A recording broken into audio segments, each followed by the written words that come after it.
Hello, my name is Eugene. I am a developer of Cloud Cuckooland, Team 4 of Section B under Professor Menarini. This is CSE 110, Software Engineering, Winter 2015. I'll be showcasing Unikitty.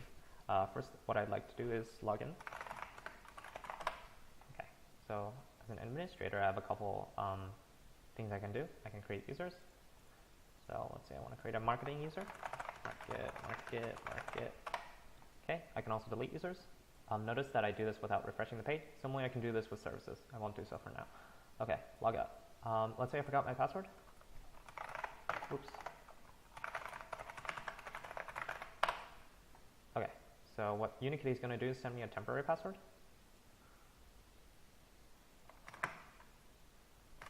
I can log in with that temporary password, and also reset the password with the temporary password.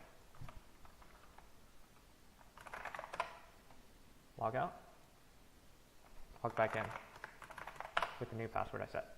Awesome. All right. Next thing I want to show off is the sign up. Notice that this sign up page is the exact same as the one in the admin account because we're reutilizing this module. Okay, so say I'm another Eugene that comes along.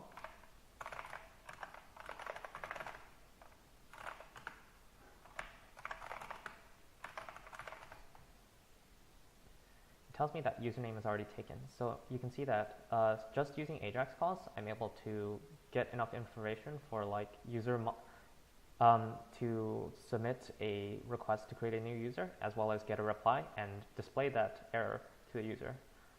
Okay, let's go into the code.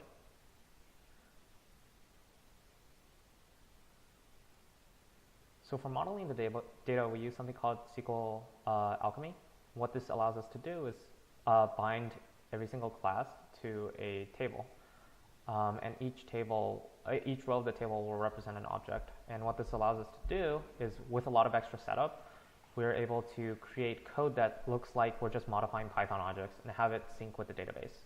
So for instance, if we're adding a service as a customer, all we need to do is self.customer.append service, and we're just treating these like regular Python objects. Then we do a db.commit, and it'll sync everything up with the database. Considering inheritance and many-to-many relationships, the amount of setup and complications that would go on if we did not do this would be a lot. So this just goes to show the power of SQL Alchemy. Next thing I want to show off, RESTful API. So we created an API so that the top part's just our front end, which serves us static HTML files, and the bottom part is our API.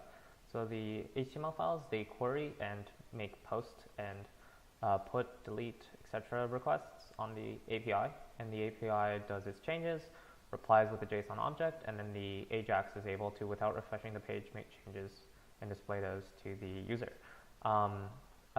Because of this, we completely separated the front end from the back end, which allows me to create another application, for instance, maybe in Android, utilize the same backend and get the same functionality, which is pretty cool. Last thing I want to show off is our templates. Okay, yes. So if we look at our top level code, you'll see that it's very clean. What we're just basically doing is we're defining a layout and we're dropping in modules. In the modules, if we look at an example,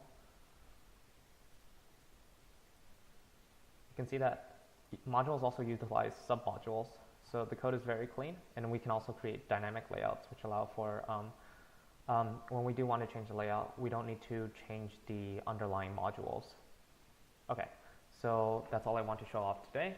I just want to say in conclusion that what this project has shown me is that if one puts in the extra time and effort in making sure that your code is extensible, it makes, as your code base gets larger, your code does not become increasingly difficult to work on. And so connecting this back into software engineering, for software engineering, this is a lot more critical because the scale of the project gets even larger than, let's say, our own little personal project. And so it becomes even more important to spend that extra time and effort in making sure that your code is extensible, so that not only is it more fun and agile to program it as it gets larger, but it offers more security for our clients, which is very important. And so that's all I have to talk about for today.